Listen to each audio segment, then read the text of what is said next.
Hello, Supercars in Seconds here with one of the more crazy vehicles on the road today. Remember, I'm 53 years old. When I was a kid, powerful cars would have 250 horsepower. This is the DBX 707, signifying the horsepower. A 4-litre V8 twin-turbo creating 707 horsepower and 664 pounds of torque. That's supercar numbers in an SUV.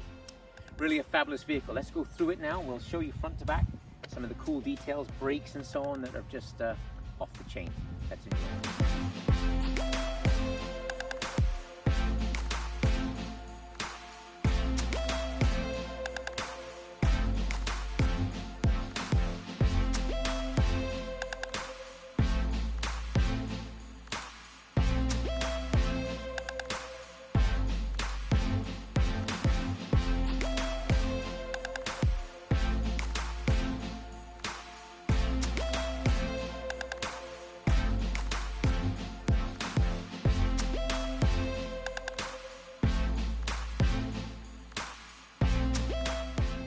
As I'm sure you'll agree, one of the more aggressive SUVs you'll see on the road.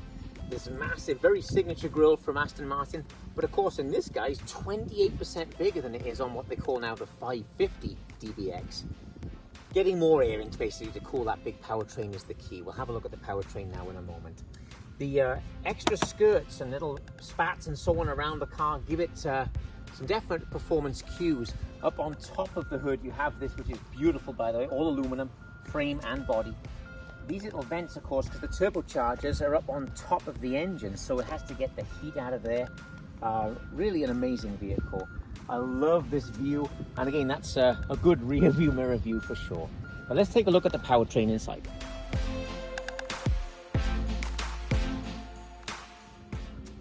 All right, so opening up this monster hood. It's more of a clamshell. Look at that. Even basically the side fenders are incorporated into the hood, into that big shell, and just the headlight is cut out, look, around there. So a 4-litre 8-cylinder twin turbo, the V8 twin turbo, and actually I can see like the turbo's covered up down in there. The extra bracing is the big deal on 707. This part of the car, this structure, 55% stiffer on a 707 than it is on the 550. So it's not just oh, let's tune it up and give it more power. They've really done a job, and the team have worked to get this vehicle at its max. Driving all four wheels, of course, all the time, and really amazing how it performs. We'll come to that later on. But very impressive. This structure is beautiful. This aluminum is so bright and silver, and so neat how everything looks in the engine. Heat shields, of course, everywhere because those turbos create a lot of heat. It's the 9-speed transmission in this one, multi-clutch transmission, but they've made the clutches wet in this car to help, again, with the cooling. Extra cooling, you can see it going in through here into these little areas. It's really a first-class job from front to back.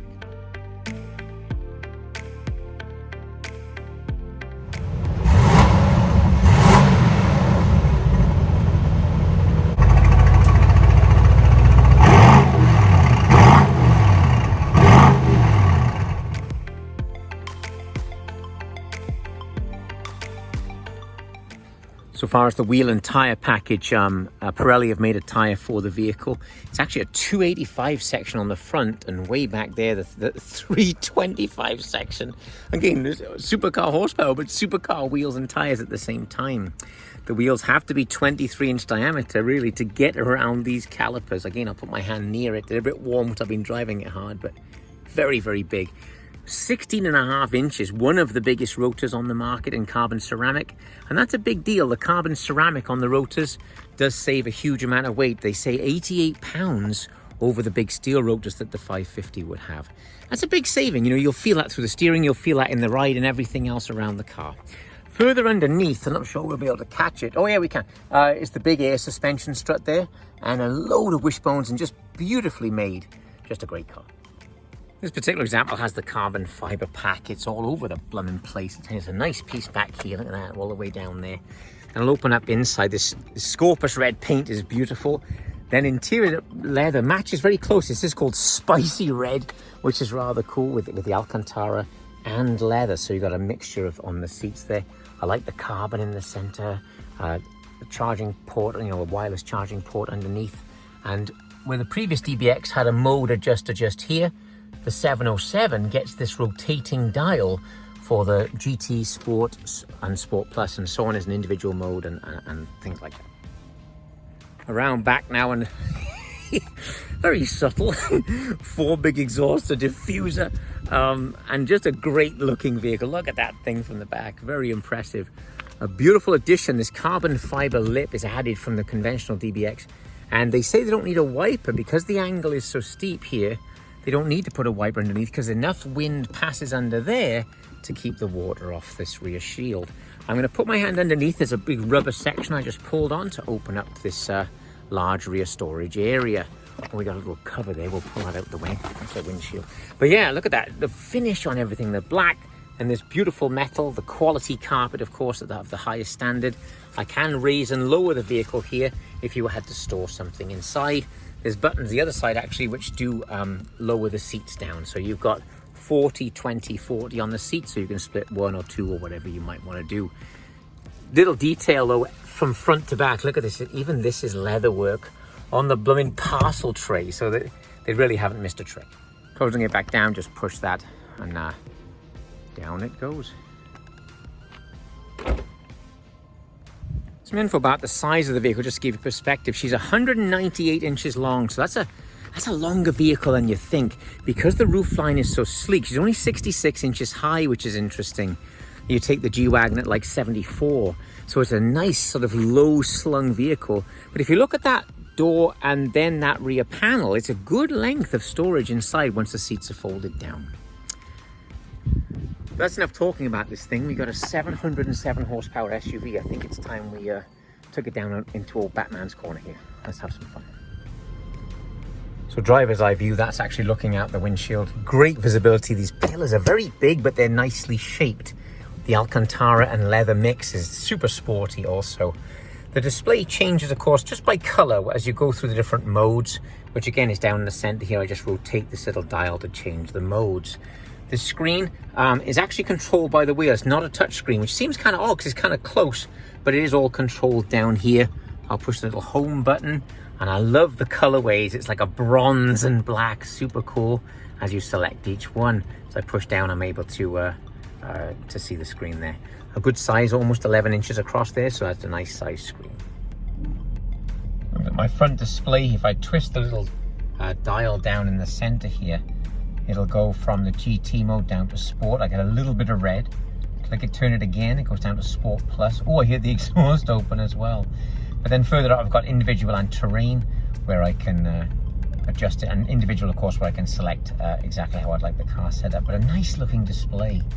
The center display also, if I select reverse up here, we get the 360 camera and the nice clear backup camera. So just a well set up car. So putting it into drive, I've got the little rotating dial here. I'm in GT, is going to Sport. Let's go to Sport Plus. Push D for drive, and we are on our way. Oh, it's a good sound. Nice rasp to it. Steering is good, it's heavy. I like it.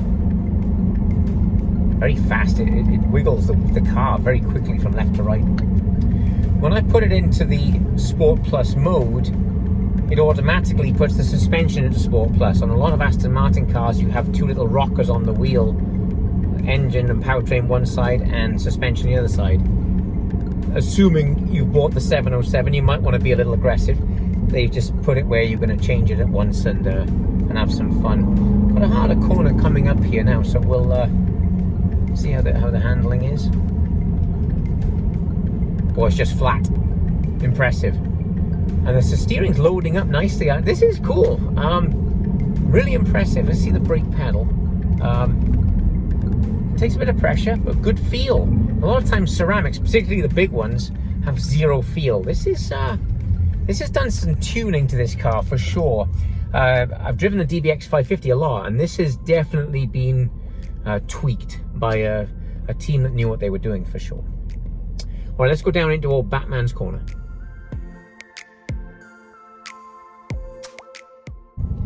So, We'll get it rolling. There's people coming. I'm just going to boot it. Gosh. And it's fast. It lifts up the nose of the vehicle into this corner. The camera's all wrong. Very long right-hander, left-hander. All right, let's roll it into it. Man, it's quick.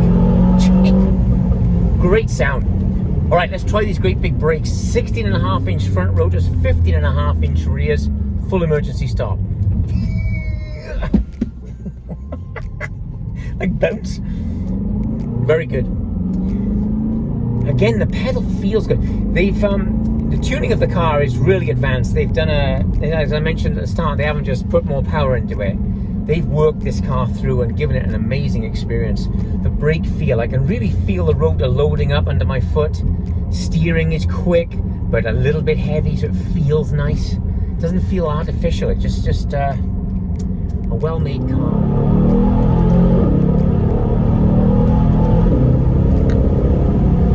Shifting with the paddles, that's a high number. Great brake. I'm hitting the brake hard and just the car just sinks. It's not that sort of pitchy feel to it into this hard right-hander. Good. The throttle response is so sharp. Bearing in mind I'm an SUV again, you know, this doesn't behave in any way like a normal truck might. This is a nice experience. I've enjoyed it. The feel of the steering is good. Everything about it is drive me, you know, it's a nice car. Well, thanks for watching. What a amazing vehicle. That was really fun. It was fun to drive a 193 mile per hour SUV. Please subscribe to the channel if you don't mind. Like the video, let me know what you think. This is Scorpus Red. Would you take it in red, or would you like a more of a James Bond type color? Let me know in the comments. I'll catch up with you on the next video. Thanks for watching.